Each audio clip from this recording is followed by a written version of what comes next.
Mga pangunahing grupo sa usapang pangkapayapaan. Una, ang pamahalaan ng Pilipinas.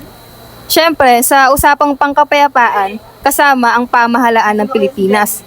Kasi sila yung may responsibilidad na siguraduhing ligtas at maayos yung buong bansa. Kaya sila yung nakipag-usap sa mga Moro para makahanap ng paraan para matapos na yung gulo. Parang sila yung mediator o tagapamagitan para magkasundo ang lahat. Pangalawa, meron tayong MNLF o Moro National Liberation Front. Sila naman yung isa sa pinakaunang grupo ng mga Moro na lumaban noon para sa karapatan, kultura at lupain nila. Parang sila yung nagsimula ng laban para marinig sila ng gobyerno. Kaya sobrang importante nila sa peace talk kasi sila yung unang nakapag-usap ng pamahalaan tungkol sa kapayapaan. MILF or Muslim Islamic Literalization Front. Ang MILF ay isang rebeldeng grupong Muslim sa Mindanao na humihiwalay mula sa MNLF noong 1977. Sa pagkakaiba sa ideolohiya at pamamaraan, layunin nilang magkaroon ng sariling pamamahala ang mga bangsamoro upang protektahan ang kanilang kultura, relihiyon at karapatan. Noong paglaon, makipag-usap sila sa pamahalang Pilipinas at nagresulta ito sa Comprehensive Agreement on the Bangsamoro 2014. Mula rito ay nabuo ang Bangsamoro Autonomous Region in Muslim Mindanao or BARMM, kung saan ang MILF ay naging bahagi ng pamahalaang regional at ng proseso ng kapayapaan. BTA or ang Bangsamoro Transition Authority. Ang Bangsamoro Transition Authority or mas kilala bilang BTA ay ang pansamantalang pamahalaan ng BARMM habang hindi pa nahalal ang mga regular na opisyal. Binubuo ito ng mga miyembrong itinalaga ng pamahalaan, karamihan ay mula sa MILF.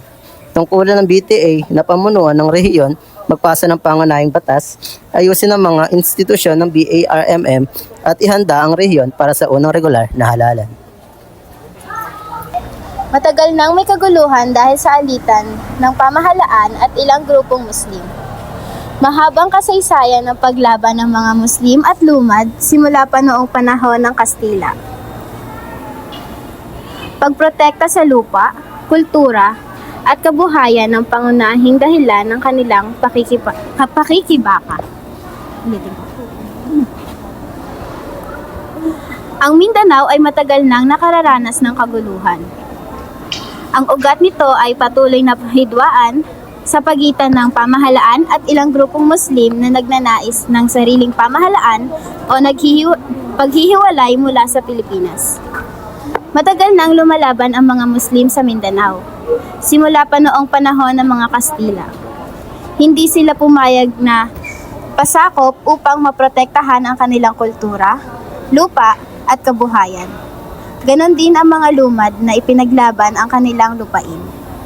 Paglala ng alitan noong panahon ng Kastila, lalong lumala ang hindi pagkakaunawaan sa pagitan ng mga Kristiyanong Pilipino at Muslim. Nagkaroon ng iringan na nagbunga ng matagal hidwaan. Noong panahon ng mga Kastila, lalong lumalim ang hidwaan sa pagitan ng mga Kristiyano, Pilipino at mga Muslim. Nagkaroon ng hindi magandang relasyon at pag-aaway na nagpatuloy hanggang sa mga susunod na pananakop. Pananakop ng Amerikano. Amerika binili ang Pilipinas sa pamamagitan ng Treaty of Paris, pagpatupad ng mga batas sa lupa na umabor sa malalaking individual sa korporasyon, nakakaapekto ng malaki sa pagmamay-ari ng lupa ng mga katutubo. Nang dumating ang mga Amerikano, binili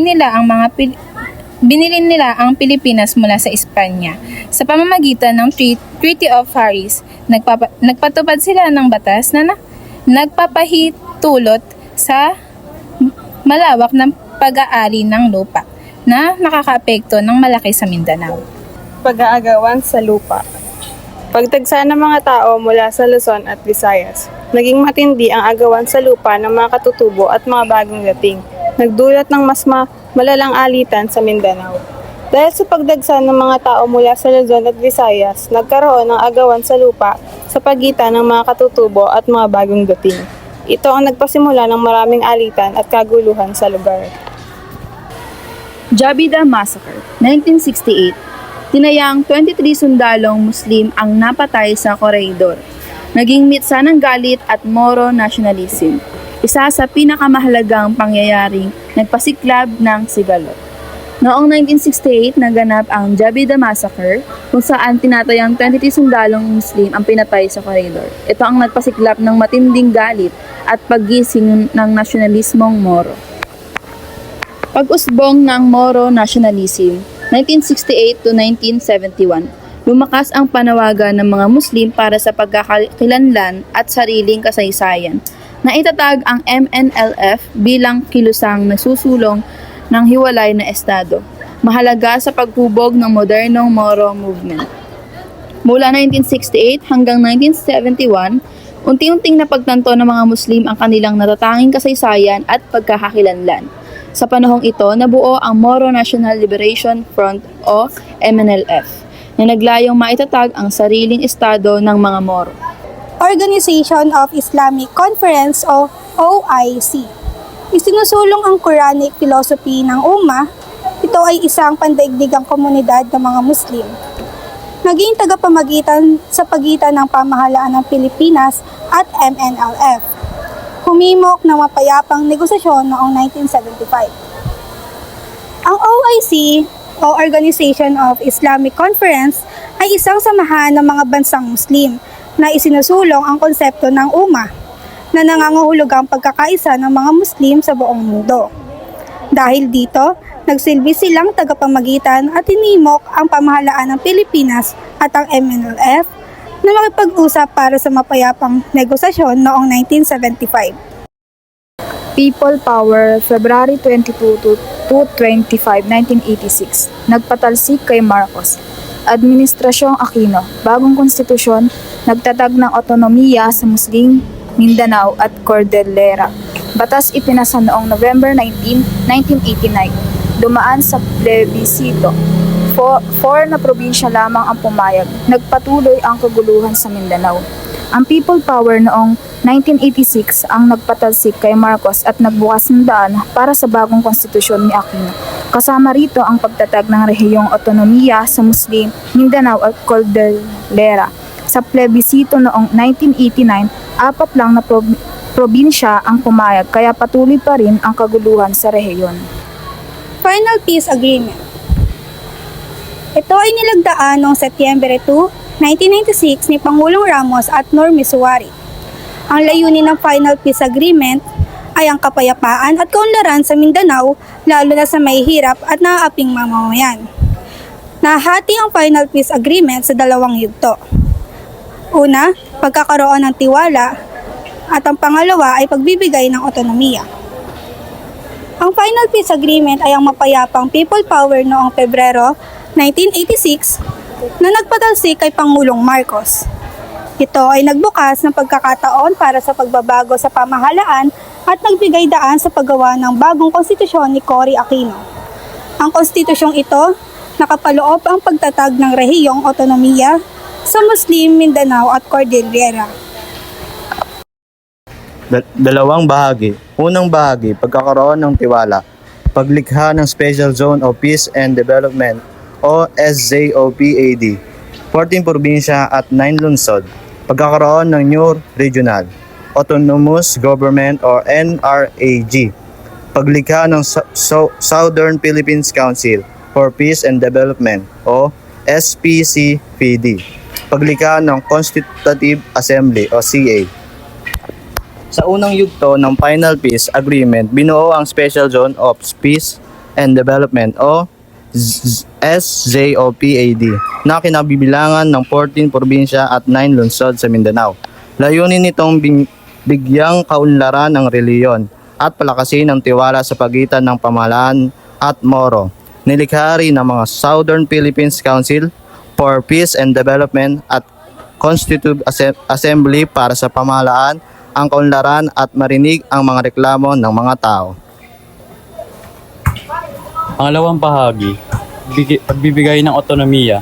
NRAG itinatag noong Setyembre 1999, magkakaroon ng sariling administrasyon, representasyon sa pamahalaang pabansa. Pweresang pang-seguridad, sistemang pang-edukasyong Islam, buwis at hukumang Sharia. Mga sasakupin ng NRAG ay tutukoy sa pamamagitan ng plebisito.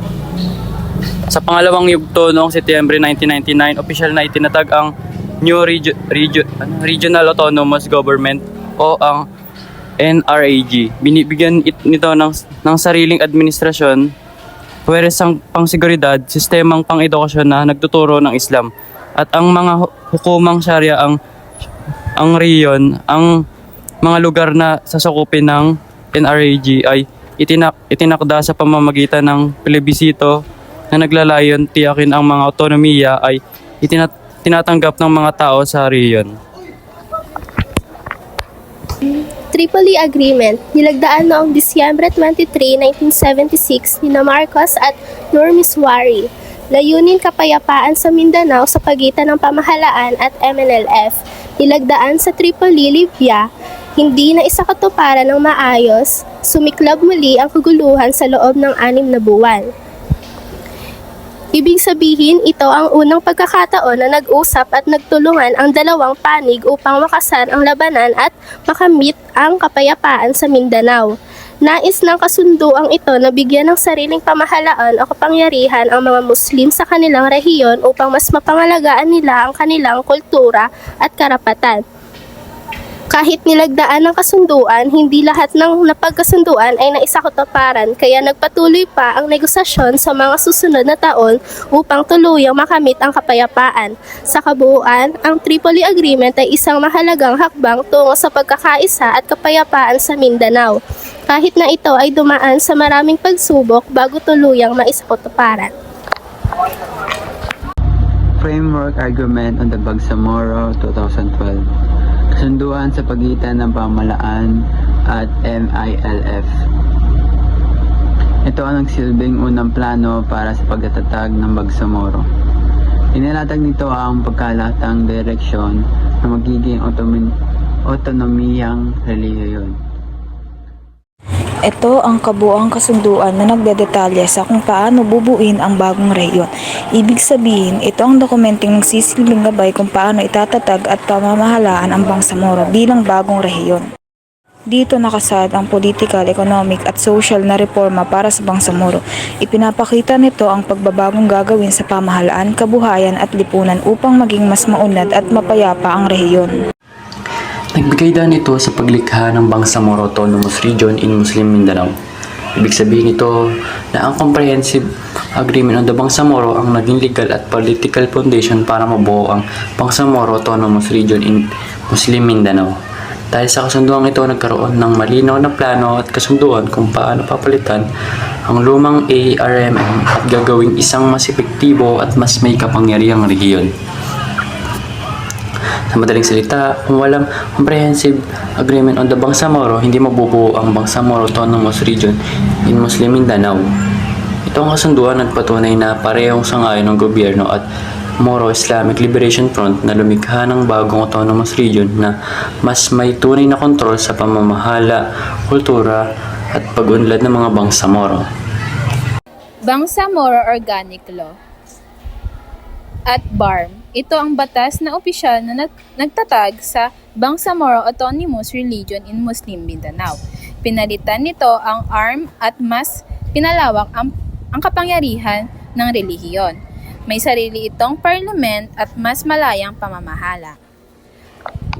Ang Bangsamoro Organic Law ay isang batas na nilikha upang itatag ang BARM. Ito ang opisyal na batas na nagbibigay buhay sa BARM, isang lugar sa Mindanao.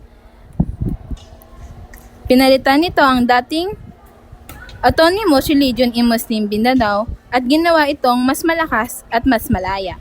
Ngunit may sarili itong parliament na gumagawa ng batas para sa kanilang lugar. Kahalagahan ng kasunduan. Malaking nabawas ang karahasan sa Mindanao. mas nabuksan ang oportunidad para sa kabuhayan at pag-unlad. Naitatag ang pagkilala at respeto sa kultura at karapatan ng mga Moro. Naging mas matatag ang relasyon ng pamahalaan at mga mamayan doon. Ang kasunduan ay mahalaga dahil nakatulong ito upang mabawasan ang karahasan sa Mindanao at nagbigay daan sa mga ligtas na pamumuhay para sa mga tao. Dahil dito, mas maraming oportunidad para sa kabuhayan at pag-unlad ang dumating sa lugar. Naitaguyod din ang mas malalim na respeto sa kultura at karapatan ng mga Moro. Higit sa lahat, mas tumibay ang ugnayan at pagtutulungan ng pamahalaan at mga mamamayan na nagdulot ng mas mapayapa at maunlad na komunidad. Konklusyon. Ang kasunduang pangkapayapaan ay mahalaga upang tuluyang makamtan ang katahimikan sa Mindanao. Hindi ito natatapos sa pirmahan lamang.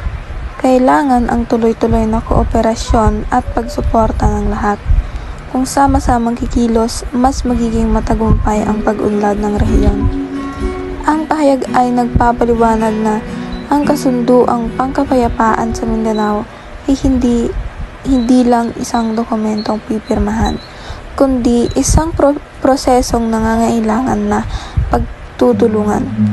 Kapag nagkaisa ang pamahalaan, mga komunidad at iba't ibang sektor, mas madaling makakamit ang tunay na kapayapaan at mas mabilis ang pag-unlad ng rehiyon. Aral. Paggalang sa kultura ng bawat isa. Mahalaga na respetuhin natin ang tradisyon, paniniwala at kaugalian ng ibang tao. Iba-iba man ang kultura, dapat ay magpakita tayo ng pagkakilala at pag-unawa dahil ito ang nagdudulot ng pagkakasundo at pagkakaunawaan. Pangalawa, tuloy-tuloy na pagtutulungan ay susi ng pag-unlad. Kapag ang mga tao ay nagtutulungan, mas mabilis nating makakamit ang kaunlaran. Ang pagtutulungan ay nagpapalakas ng samahan at nagpapadali ng trabaho, nagbubunga ng mas maganda at maunlad na resulta para sa lahat. Usapan at kasunduan ay maaaring tapusin ng away at dalhin sa kapayapaan. Sa halip na mag-away o paggamit ng dahas, ang mahinahong pag-uusap at pagkakaroon ng kasunduan ang pinakamahusay na paraan upang magresolba ng alitan. Ang bukas na komunikasyon ay nagbubunga ng pag-unawa at nagdadala ng kapayapaan.